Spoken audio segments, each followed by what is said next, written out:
Napilitan umanong i-adjust ni Coach Tim Cone ang plano niyang training ng Gilas Pilipinas para sa nalalapit na second window ng World Cup qualifiers kalaban ng New Zealand at bansang Australia.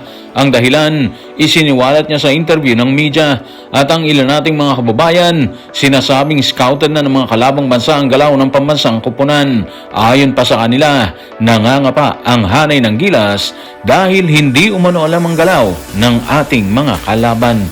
Tutukan po natin ang lahat ng yan. Pero bago yan, paki-subscribe, like and share na lang muna para pareho tayong updated. Base sa pahayag ni Coach Tim, nagplano silang magsagawa ng training ngayong February 11 para paghandaan ang nalalapit na pagdayo ng New Zealand at Australia dito sa Maynila.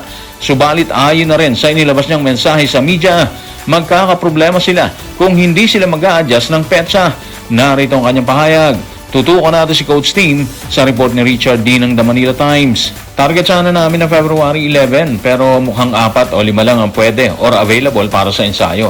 Kaya mas realistic na bandang February 15 na kapag nagsisimula ng dumating mga players mula Japan at pagkatapos yung sa Korea. So mga playoffs, target pala talaga nila ang February 11 para sa practice, di ba? Pero dahil sa availability ng players, nag-adjust sila hanggang February 15. Kung maalala natin, natakal natin sa previous episode ng playoffs ang posibilidad na maganda sila sa petsang nabanggit, yung February 15, di ba? Sabi natin doon, walang nabago. Dati na kasi 10 araw din lang ang ginagawa nilang training eh. Well, maganda yung rason kasi, di ba? Walang players na available. Dahilan para mag-adjust po talaga sila. Walang makadadalo sa training. Meron naman actually, kaya lang kulang din. So parang walang kwenta rin kung itutuloy lang nila yon, di ba? Ilan lang yung dadalo, kaya mas okay kung hihintay na lang talaga yung lahat ng players para mas maging maayos ang pagsisimula nila ng training. Kung tutuusin naman, mas maganda ngayon ang magiging paghahanda ng grupo kahit 10 araw din lang. Una, hindi sila pagod. Di ba dati kahit 10 araw ang practice nila, pagod sila kasi dadayo sila, di ba? Ngayon, sila yung pupuntahan ng mga kalaban, kaya mas may bentahe kasi nga yung energy nila hindi nababawasan dahil sa biyahe. Pangalawa, bentahe nila yung crowd. Kung maalala natin, nagamit nila ang crowd nang pabagsakin nila ang New Zealand sa MOA. Tapos ngayon, sa MOA din gaganapin yung laban at sigurado dudumugin ulit ang laban na yan.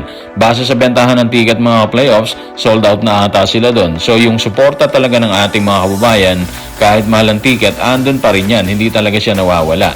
Kaya tingin natin dito, okay lang na ma-adjust ang training nila mula Feb 11 to Feb 15. Hindi kasi mababawasan ang energy ng players. Intact yun hanggang sa oras ng laban. Yun yung bentahe ng hindi sila dadayo sa ibang bansa, di ba?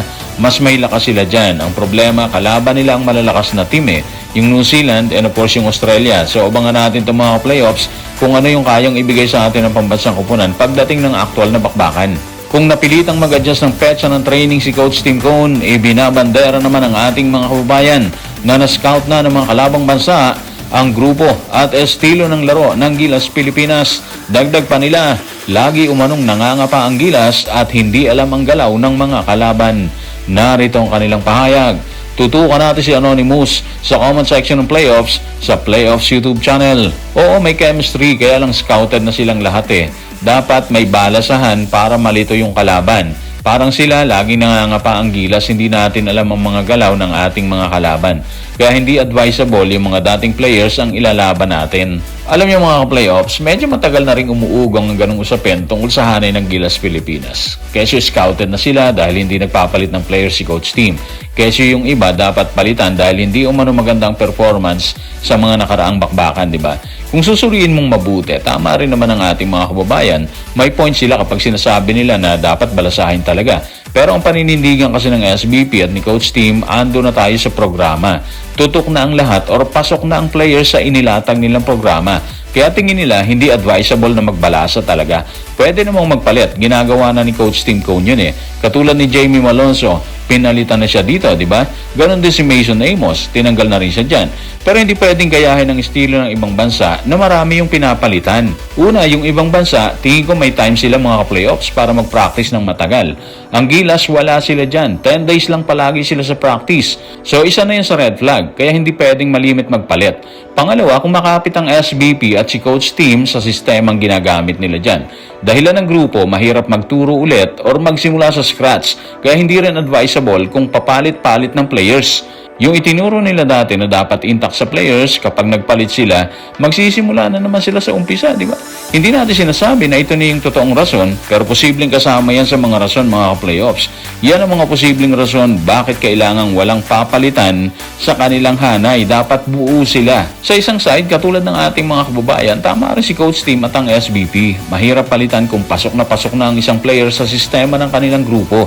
Tapos, paparating pa dito si Kai Soto. Tandem sila ni QMB. Andyan din si Junmar and of course si AJ Edu. Kaya tingin natin, posibleng may ibubuga sila ngayon versus New Zealand na dati na nilang tinalo dito sa MOA Arena.